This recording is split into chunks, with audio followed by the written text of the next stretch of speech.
Good evening. Our big story tonight. Shah Faesal, that is the 2010 IAS topper from Jammu and Kashmir, has now been detained under the Stringent Public Safety Act, or the PSA. It's an act that allows a detention without trial for up to 3 months and then allows for multiple extensions of this. Mr. Shah Faesal now joins a long list of leaders in Jammu and Kashmir, including 3 former chief ministers, that's Farooq Abdullah, Omar and Mehbooba Mufti, who have been booked under the PSA. There are other political leaders who have been charged under the PSA. They include Ali Mohammed Sagar, Naeem Akhtar, Sartaj, Madani and Hilal. Now remember, Mr. Faesal had been one of the most vocal critics of the government's move to end the Jammu and Kashmir special status and divide the state into 2 union territories. He has also been the first person from the state to top the civil services exam in 2010. That, of course, making big headlines all over, and he was feted across India. So now the question we're asking is this a violation of democracy, or is it, as the government puts it, essential for normalcy? Is the government criminalizing political dissent in Kashmir? Joining us on the show, we have Mehbooba, who's a spokesperson of the PDP, Anuradha Bhasin Jamwal, she's the executive editor of Kashmir Times, Deshratan Nigam, a political analyst who supports the RSS, and Sarfaraz Wani, an advocate in the Jammu and Kashmir High Court. But let me go across to you, sir, of Mohit.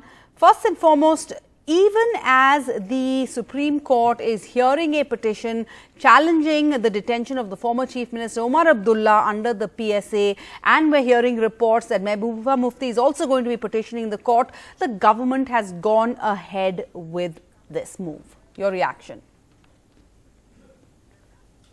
What we have been seeing in past 6 months, how the detention was absolutely illegal and there were no serious charges against them. A government could not, kind of investigate or look into the charges or frame any charges against these people. But because when the legal, this illegal detention was coming to an end, they had to, somehow run under the cover and find an alternative for it. And the worst alternative they have found, or the best alternative they have found, is slapping PSAs against the former chief minister and their democratically elected representatives. As far as former 3 chief ministers are concerned, and now you say Shah Faesal has been slapped with the PSA. A couple of years ago, he was the poster boy of Jammu and Kashmir and India. The same government was going gaga about him, that and sending the messages out to the Kashmiri youth that how Shah Faesal has been selected, came into the administrative services. More and more youth should come and join the administrative portfolio. Now today, what sort of message is the government of India sending to the local youth out there? The person who was their hero a year ago, or maybe a couple of years ago, is today the threat to the public life and disorder.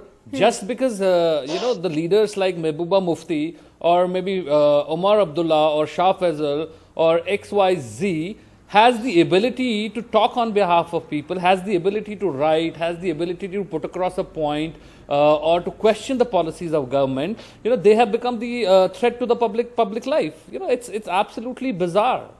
Let's ask Mr. Deshratan Nigam, what message does it send out? As Mr. Bhandar points out, few years ago, he was feted as being the poster boy of how normalcy is returning to the valley. On the other hand, you have Mr. Abdullah, who's been a union minister in the former Atal Bihari Vajpayee-led BJP government at the centre. Mehbooba Mufti has, shared a stage with Prime Minister Modi. She's been an ally of the government. Yet, these persons now being hit with the PSA. What does this say? What is the message it's sending out?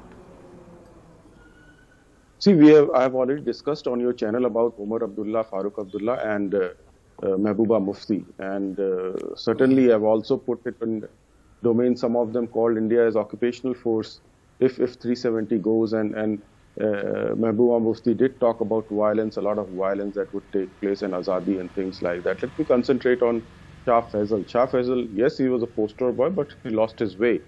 He incited people at Srinagar airport. He was detained, and a peace bond of 50,000 was requested from him to be given. He refused, and then he was detained. In Delhi, he was, taken into custody because without having a student visa, he said he is going on a study leave, and therefore, and his destination was Istanbul. Please remember, and you know what the stand of Turkey is, and how Turkey is interfering in India's internal affairs. Therefore, this man lost his way, and he was under preventive detention under 107 of CRPC. So now PSA has been invoked, and this decision of the government will go to a committee under the Act, which will decide, and looking into the material, whether to accept or reject it. There is a due process of law which is available there. And he didn't try to... That's right. Mr. Nigam, you've said that he has lost his ways. Anyone who has a differing point of view from this government, someone who has lost their way, is there space for political dissent in Kashmir? No, dissent is all right, but when you cross the dividing line, when you attack the unity and integrity of India, then you have lost your way. If you remain within that parameters, nobody will say anything. But based on what? Based on what is the government? We don't know the charges against Shah Faesal, like you point out, but we do know, we've seen the dossier. NDTV has accessed the dossier based on which they have slapped the PSA against Mr. Omar Abdullah. Based on what charges? For example, in that dossier, it says that he's been tweeting against this government. He hasn't been tweeting at all. He has no access to the internet, as do the people of Kashmir haven't had for a long time. See, one cannot pick and choose just one fact. I clearly remember, it is a matter of record also. He said that if 370 goes, India's relationship will be that of occupational force. The relationship would only be military one. He also gave some provocative speeches. So entire chain has to be seen. And secondly, the evidence would be put before select committee. It is not going to be there in dossier for everybody to see. Those are intelligence reports, and those are informations which may be very crucial and confidential. That committee will see and then decide whether to reject it. And then Supreme Court is obviously the guardian of your rights. And if ultimately Supreme Court thinks that the government is wrong, they'll set it aside. They're only hearing this matter now next on the 2nd of March, another 2 weeks. Anuradha Bhasin, Jamwal, if you could respond here. This is basically the stand of the government. What they're saying is this is essential for normalcy to return. If for the sake of normalcy, you have to give up democratic norms, you have to sacrifice the vital I think that is very worrying. Right now, Mr. Nigam talked about Shah Faisal's case, whose case really stands out. He wasn't, unlike the other leaders, he wasn't arrested on August 5th. He was allowed to move to Delhi. He was there for a few days. It is only after 10 days when he's leaving the country, suddenly somebody realizes that he's a threat to peace only when he's moving out of the country. So they bring him back to Kashmir, put him behind bars, and then after 6 months slap PSA on him. And then somewhere he also said that Shah Faesal refused to sign the peace bond. So it was okay as long as he signed the peace bond. And what does the peace bond say? I've seen some of these bonds that some people have signed, and they say that they will not comment or criticize Article 370. For heaven's sake, is a discussion, any kind of a debate, any kind of a critique of Article 370, is it being criminalized, and under what law? We do need to know. Let me answer that. Yes, please, Mr. Nigam, go ahead. And also, as the daughter of Mehbooba Mufti had asked, as we did an interview with her, she had pointed out for how long, for how long can this continue? This is the discretion of the government, subject to judicial review by the Supreme Court or the J&K High Court. And let me tell you, the bond that Anuradha Bhasin is talking of is not the one that I am talking about. These are standard bonds, peace bonds, which are supposed to be signed under Criminal Procedure Code. As a lawyer, let me tell you. And while he was inciting people in Srinagar airport, and he refused to sign, and it is at that point of he was detained. However, he was released, and subsequently, government must have certain information while his destination was Istanbul. and therefore he was picked up. And he also said he is going on a study leave to USA, whereas he did not have a student visa. All these raises suspicion. Sarah, can I come in? And there, I'm sorry, these are very arbitrary decisions. Correct. Okay. I want to just actually go. We have Ms. Manishankar Iyer joining us on the phone line. Days after the Home Minister Amit Shah said that politicians are free to move around in Kashmir, Mr. Iyer is in Kashmir right now. Mr. Iyer, you're calling us and you are saying that you are not allowed to step out of your hotel? Yeah, so we've been told that nobody is to meet us and we can't step out. They came to us in the morning, the police, and said that they had received orders that the meeting we were to have organized at 1 p.m. this afternoon, they would not allow it to take place. And then there was a police barricade placed at the gate, and none of those who wanted to attend was permitted to enter the premises of the hotel. We tried to argue that you cannot say that we are running afoul of Section 144 because our meeting is not a public meeting. It's not being held in the open, and it's being held in a closed room. So why stop us? But that was water off a duck's back because the man said, I have my orders and therefore we are stopping this. So when people were coming in and being prevented from doing so, then Mr. O.P. Shah, the chairman of the Center for Peace and Progress, which was the organizer of the meeting, and I went down and we briefly spoke across the barricade to some of the people who had tried to come in and were not permitted to.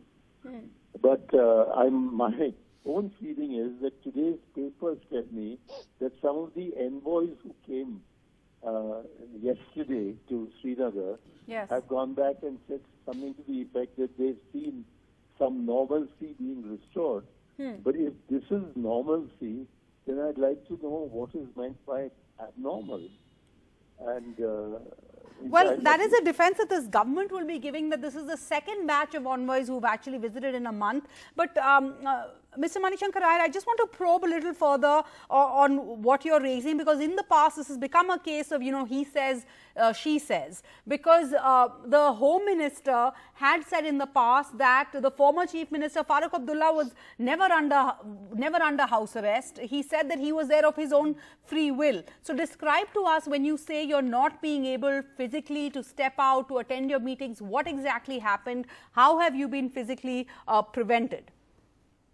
No, I came in yesterday fearing, apprehending that I might be turned back at the airport itself. So I was very pleased when no restrictions were placed on me.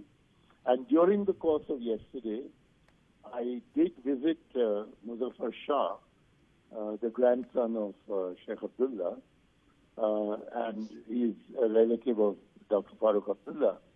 And there it was that I learned that the entire family have been put under this kind of an arrest, and that the Superintendent of Police here has written a letter to the Home Minister or the Home Ministry saying that Dr. Farooq Abdullah is not under house arrest, but he's not allowed to go out and nobody is allowed to come in.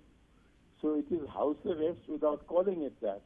That's why I thought I would use the expression hotel arrest to describe my condition, because when we asked the policeman to give us something in writing, he said no, he's not authorized to give us anything in writing.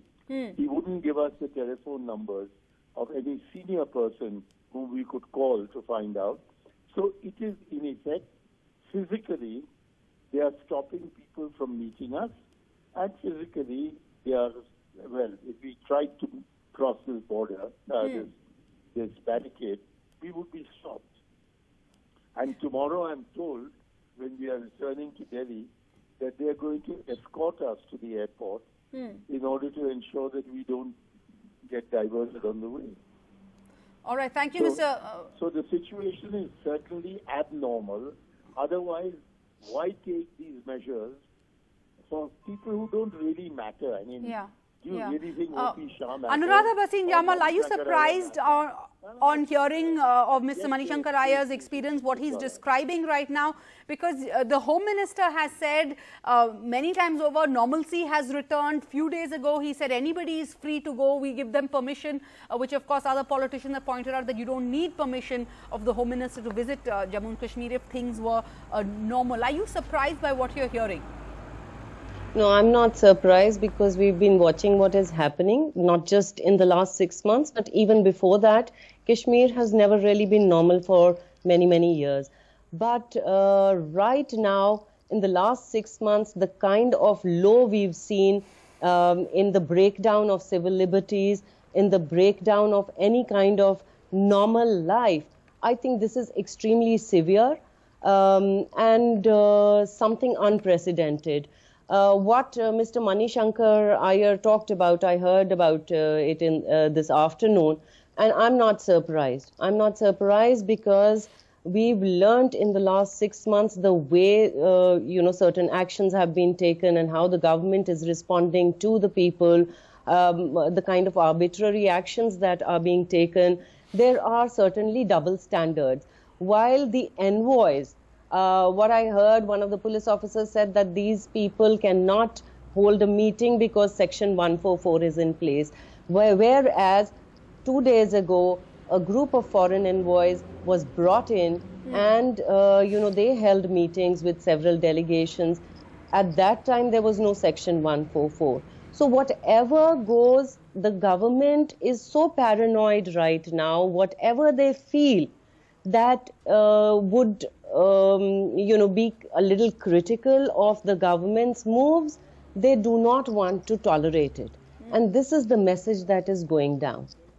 I asked Mr. Nigam how long this would continue earlier. Let's go to Sarfaraz Wani, who's also a lawyer, advocate in the Jammu and Kashmir High Court, joining us. So, Mr. Wani, explain this to us. The PSA has two sections. One, public order, threat to the security of the state. That allows for detention without trial for 6 months. But this could actually go on for 2 years if needed.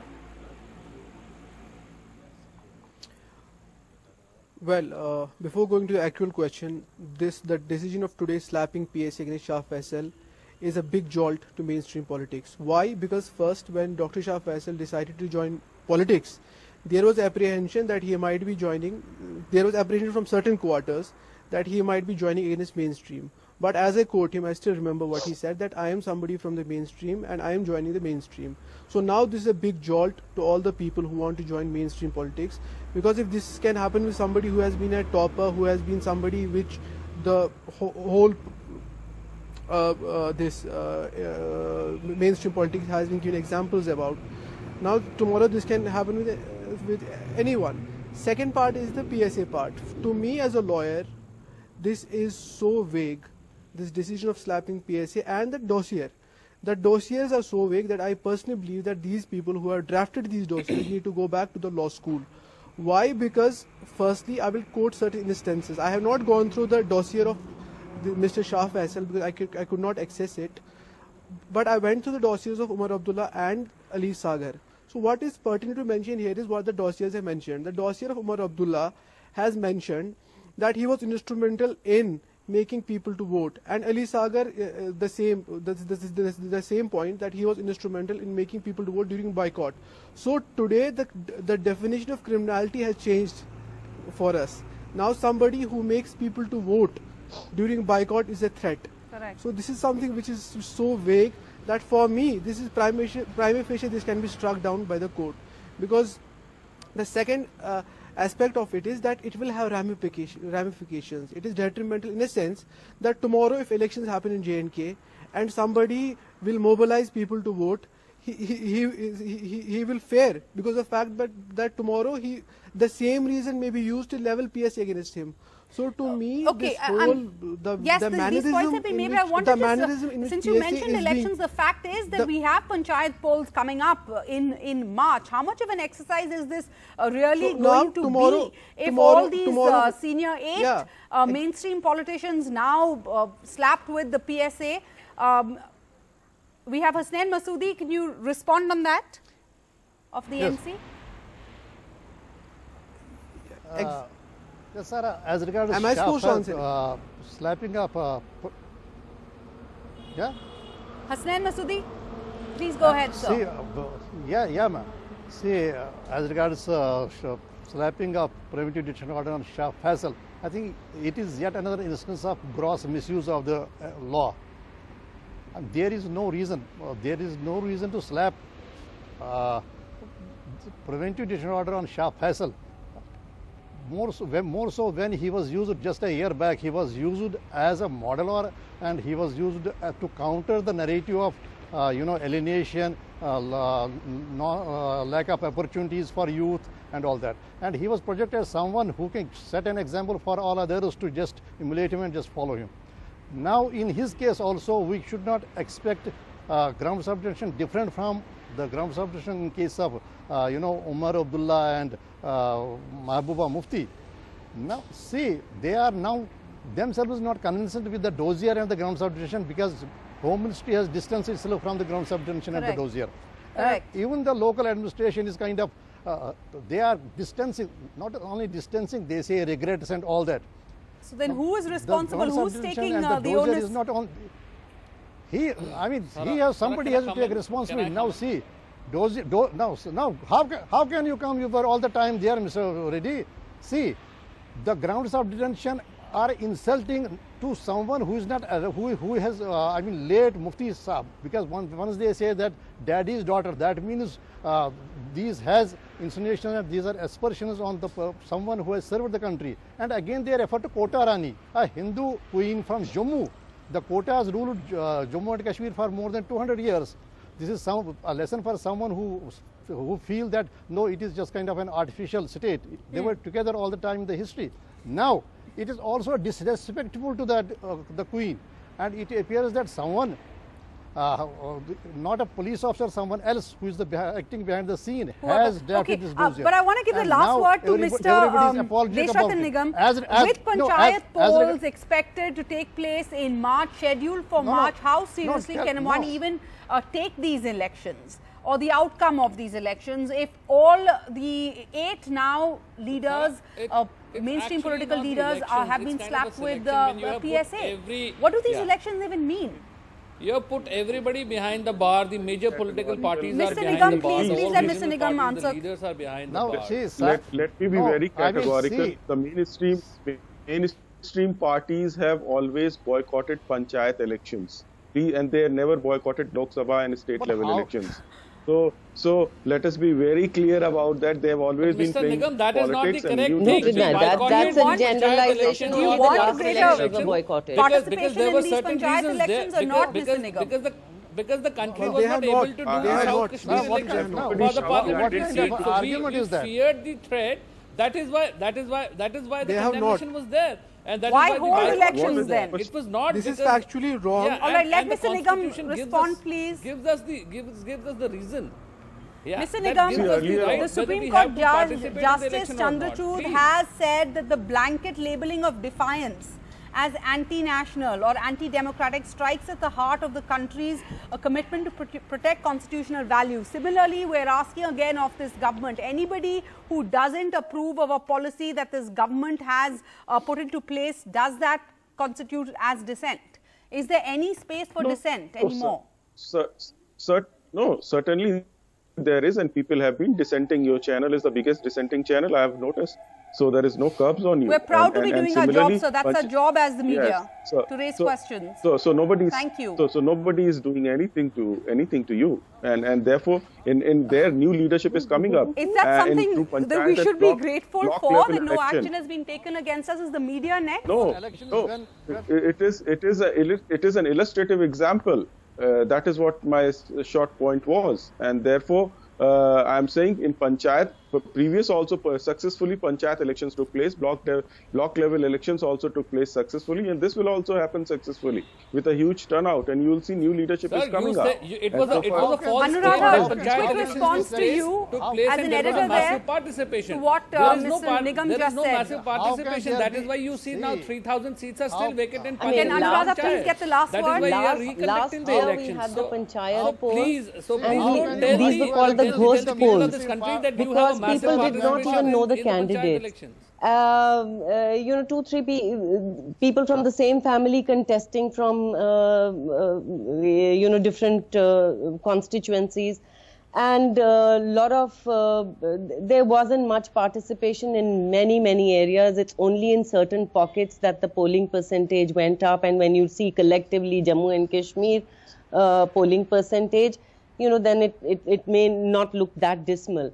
But there were certain pockets in Srinagar, in Budgam, in South Kashmir, where not a single voter turned up. Okay. And people didn't even know their own candidates. Okay, so you don't have much hopes if this situation continues. You have don't have much hopes. Do we want a repeat of that Thank you so much. thing? Thank you all. We're completely out of time. But the question we're asking tonight is political dissent now being criminalized in Kashmir? Something for us all to think over. Thank you for joining us.